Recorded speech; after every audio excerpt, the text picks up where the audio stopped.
All right, we're now ready to start building out our UI. And to do that, we're going to need to create a few pages. But the first page, the most important page, is the home page. So when a user navigates to our application, what is the first thing they see? And they're going to see a hero, like a hero splash page, basically like a large jumbo section that extends across the entirety of the landing page and is pretty much the first thing you want to catch users' attention. So inside the hero.js, I'm actually going to create a new file here called hero.css. And I'm going to go into my hero.js file, and I am going to import hero.css. And then I'm going to export default a new component, hero, like so. And then I'm just going to return a simple div with a class name equals, let's make sure I spell that correctly. Oh, I just spelled it worse. Class name equals, and we're just going to do hero. And I'm actually not going to put anything inside it. So it's going to simply be a large picture. Now, to make sure that picture is composable, that we can give it whatever picture we want, I'm going to accept a single prop here called bg image. And then I'm going to take that image and I'm going to pass it to this hero div as a style. And so this syntax here, this style syntax, is how we pass styles to any JSX element in the same way that you would pass style equals color red to an HTML element, which is usually not a good idea to do. It actually works really nicely with JSX in React. And so instead of writing a string representing the styles, you pass in an object which represents the styles, which is why I have two sets of squiggly brackets here. So I have a first set of squiggly brackets, which tells React that we are going to put a JavaScript, we want to evaluate JavaScript inside here, and then a second set of squiggly brackets, which mean this is going to be an object. And that object has a single key, which is background image. See, the cool thing is that VS Code will do a lot of the auto-completion for me, so this corresponds directly to the background image CSS property. And so I can say background image, and then I can pass in a string where I interpolate in whatever image is passed right here directly into the style for this div. And so by doing so, this hero is now exporting just a picture, essentially, at this moment. It's just a div with a background image of whatever picture is passed to the hero. So then let's add some styles to it. Let's say .hero. Since it already has background image, let's also make sure the background size is 100%, or cover, that also works pretty well. Background repeat, no repeat. Let's also say the width is 100%, but let's make the max width 100 view width, so the entire width of the user's screen. And let's give it a height of let's go 400 pixels. It could be bigger, you can make it bigger, smaller, doesn't really matter. This is essentially saying, hey, I want you to extend across the entire screen and be about 400 pixels tall, and then have a background image that covers pretty much the entire thing, and it does not repeat itself. And there's so many other interesting things you can do with background stuff that check it out in the MDN docs if you get a chance. I'll post some of those links in the description for this course, but there's a lot you can do with it. This is really all we need to get this hero working. And so then in our homepage, let's go ahead and create a new file here. Well, actually, let's create a new CSS file as well. Home.css. And then in the home page, we will import the home.css file and export default a function called home. And this is going to be our home page. And we will wrap the page with a div with a class name of home. And then let's make sure to import that hero.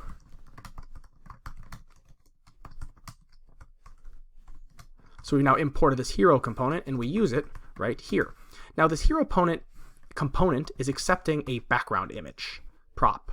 Now this background image can be pretty much anything, but I'm going to go to Unsplash and look for a beautiful landscape image that I can send to this hero.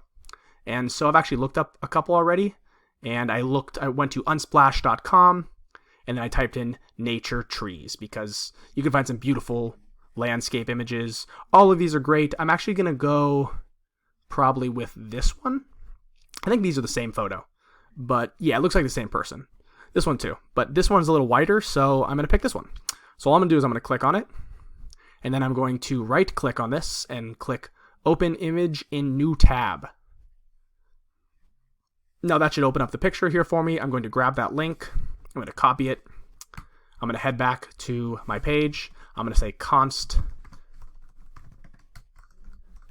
hero bg image is equal to, and then a string, and paste in that link there. Then I'm going to send this link to the hero, and it should display a nice big background image for me. Now, to make sure that this home page is being displayed, the first thing when anyone comes to our application is I am going to import this home component in my app. Import home from /home/home, and instead of this h1 that says app, I'm just going to put the home here. And let's see how that looks. We come here. There we go. So this is our hero image. Now, right now, this looks pretty boring. It's just an image stretched across the entire page. What it needs is a navbar. And so let's go ahead and add, really quickly, a nice little navbar as well. I'm going to make a new file called navbar.css. And then I'm going to head into this navbar, and I'm going to say import.navbar.css, and then export default, a function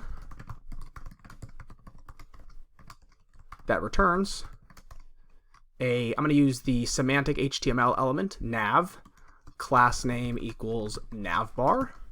Now I'm going to put some stuff in here. I'm going to have a div with a class name equals content, because I'm going to make this content not 100% of the width of the screen. And then I'm going to say span, class name equals, let's go logo. This will be our logo. And we're just going to say blog.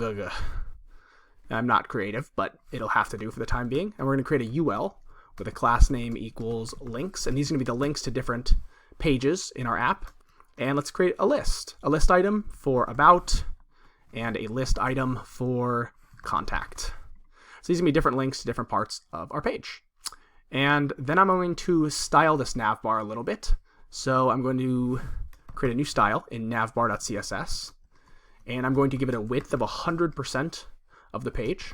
I'm going to align the items in the center, display it flex, have the position be absolute so it does not coincide with the general layout of the rest of the application. I'm going to set it to top 0, left 0, background transparent, so the background is see-through. Then I'm going to make sure that the content part of it, navbar.content, and remember the content is everything that lives inside here. So all the actual content itself. And I'm going to make that display flex direction row. I'm going to align the items in the center. I'm going to justify the content space between, so they're as far apart from each other as possible. And I'm giving them a max width of 600 pixels and a margin of 0 auto. And then also give it a width of 100. And that'll basically just tell it, be as big as you possibly can, but don't be any bigger than 600 pixels. And then center yourself by giving the margin left and margin right automatically as much as possible. And so I'm going to do pretty much the same thing here, but for the unordered list of links inside there, except I don't want any of this. I just want the flex, and I want to align items, and then I also just want to make sure there's no dots, so list style type none. And last but not least, let's say all navbar.content.links, all the list items inside it should have a little bit of margin on either side, should have a font size of 18 pixels, and should have a color of white. Let's also make sure the logo has a color of white. Navbar.content.logo, color white. And then font size, let's make that, 25 pixels, something like that. And then let's import that into our home page as well. Import navbar from, you know what, let's put that in the app instead. Let's put that right here. Import navbar from navbar, .navbar / navbar, and then let's put it right above the home page. So now when I save this and go check out my app, I see this logo here and these two links that are not really links at the moment, but they're intended to be. And so now I'm starting to develop my application a little bit. And the next thing we'll need to do is we'll need to actually start pulling real data from our API and displaying it on our page.